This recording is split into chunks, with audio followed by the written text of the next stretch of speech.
Hello friends, आज के इस वीडियो में जीव विज्ञान अर्थात बायोलॉजी के कुछ ऐसे मोस्ट इम्पोर्टेंट ऑब्जेक्टिव क्वेश्चन को इस वीडियो में शामिल किया गया है जो आपके आने वाले बोर्ड एग्जाम के लिए काफ़ी यूजफुल होगा। यह वीडियो इस वीडियो में वैसे प्रश्नों को शामिल किया गया है जो आपके बोर्ड एग्जाम में पूछे गए हैं या पूछे जाने की संभावना बहुत अधिक है। तो अगर आप इस वीडियो को शुरू से अंत तक देखते हैं तो आपके बोर्ड एग्जाम में बायोलॉजी के जो हैं बहुत सारे ऑब्जेक्टिव प्रश्न क्लियर हो जाएंगे। तो चलिए वीडियो को शुरू करते हैं बिना किसी देरी के। तो इस वीडियो का पहला क्वेश्चन है, वायुमंडल में CO2 कितना प्रतिशत है? तो हमारे वायुमंडल में CO2 जो है वह 0.03% है। तो इसका राइट आंसर ऑप्शन ए होगा। अगले प्रश्न को देख लेते हैं हम। प्रश्न नंबर दूसरा, प्रश्न नंबर हमारा दूसरा है, निश्वास द्वारा निकली वायु में रहती है। तो निश्वास द्वारा निकली वायु में CO2 रहता है। तो इसका राइट आंसर ऑप्शन बी होगा। अगले प्रश्न को देख लेते हैं हम। प्रश्न नंबर थ्री, हमारा प्रश्न नंबर थ्री है, पराग कोश में पाए जाते हैं। तो पराग कोश में पराग कण पाए जाते हैं। तो इसका राइट आंसर ऑप्शन डी होगा। हम अपने अगले प्रश्न को देख लेते हैं। प्रश्न नंबर हमारा फोर, प्रश्न नंबर फोर है, स्त्री केसर के आधारीय भाग को कहते हैं। तो स्त्री केसर के आधारीय भाग को अंडाशय कहते हैं। तो इसका राइट आंसर ऑप्शन सी होगा। अगले प्रश्न को देख लेते हैं हम। प्रश्न नंबर फाइव, हमारा प्रश्न नंबर फाइव है, पौधों में गैसों के आदान प्रदान के लिए रहते हैं। तो पौधों में गैसों के आदान प्रदान के लिए रंध्र रहते हैं। तो इसका राइट आंसर ऑप्शन ए होगा। अगले प्रश्न को देख लेते हैं हम। प्रश्न नंबर सिक्स, प्रश्न नंबर हमारा सिक्स है, मनुष्य का दायां और बायां नासिक वेशम किसके द्वारा एक दूसरे से पृथक होते हैं? तो मनुष्य का दायां और बायां नासिक वेशम नासापटक के द्वारा एक दूसरे से पृथक होते हैं। तो इसका राइट आंसर ऑप्शन सी होगा। अगले प्रश्न को हम देख लेते हैं। प्रश्न नंबर सेवन, प्रश्न नंबर हमारा सेवन है, ट्रैकिया की लंबाई कितनी होती है?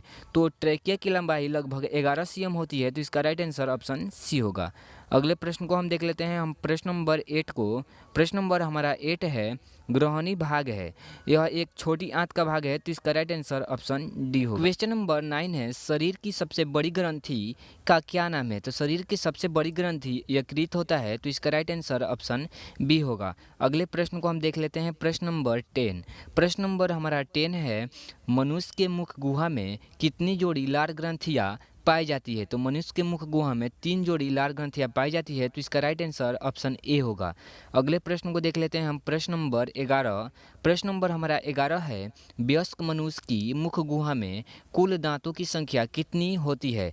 तो वयस्क मनुष्य के मुख गुहा में कुल दांतों की संख्या 32 होती है। तो इसका राइट आंसर ऑप्शन ए। अगले प्रश्न को देख लेते हैं। प्रश्न नंबर 12, प्रश्न नंबर हमारा 12 है, यकृत का भार कितना होता है? तो यकृत का भार 1.5 किलोग्राम होता है। तो इसका राइट आंसर ऑप्शन सी होगा। अगले प्रश्न को देख लेते हैं हम। प्रश्न नंबर 13, प्रश्न नंबर हमारा 13 है, निम्न में से कौन प्रकाश संश्लेषित अंगक है? तो इसका राइट आंसर ऑप्शन डी होगा, हरित लवक। अगले प्रश्न को हम देख लेते हैं। प्रश्न नंबर 14, क्वेश्चन नंबर 14 है, मनुष्य में शुक्राणु तथा अंडाणु का निषेचन होता है। तो मनुष्य में शुक्राणु तथा अंडाणु का निषेचन फैलोपियन नलिका के द्वारा होता है। तो इसका राइट आंसर ऑप्शन डी होगा।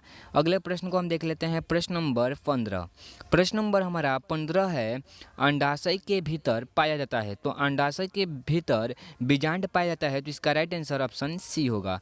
अगले प्रश्न को हम देख लेते हैं। प्रश्न नंबर 16, प्रश्न नंबर हमारा 16 है, किस पादप हार्मोन को पौधों पर छिड़कने से शीघ्र ही पत्तियों का विलयन हो जाता है?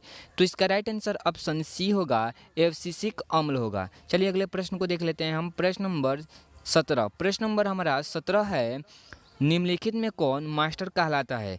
तो इसमें जो होगा पिट्यूटरी जो है वह मास्टर कहलाता है। तो इसका राइट आंसर ऑप्शन डी होगा। अगले प्रश्न को देख लेते हैं हम। प्रश्न नंबर 18, प्रश्न नंबर 18 है, वृक्क की रचनात्मक तथा क्रियात्मक इकाई क्या है? तो वृक्क की रचनात्मक तथा क्रियात्मक इकाई जो है वह नेफ्रॉन है। तो इसका राइट आंसर ऑप्शन ए होगा। अगले प्रश्न को देख लेते हैं हम। प्रश्न नंबर 19, प्रश्न नंबर हमारा 19 है, पौधों में पाए जाने वाला गाढ़ा एवं दूधिया उत्सर्जित तरल पदार्थ को क्या कहते हैं? तो इसका राइट आंसर जो होगा ऑप्शन ए होगा, लैक्टेस। अगले प्रश्न को हम देख लेते हैं। प्रश्न नंबर 20, प्रश्न नंबर हमारा 20 है, लैक्टेस सामान्यतः कहाँ पाए जाते हैं? तो लैक्टेस जो है वह पीपल में भी, बरगद में और पीला कनेर में भी पाए जाते हैं। तो इसका राइट जो आंसर होगा ऑप्शन डी होगा, इनमें से सभी। आई होप, मैं आशा करता हूँ कि आपको यह वीडियो अच्छा लगा होगा। अगर वीडियो अच्छा लगा है तो प्यारा सा लाइक और एक प्यारा सा कमेंट और अपने दोस्तों के पास इस वीडियो को जरूर शेयर कर दीजिएगा।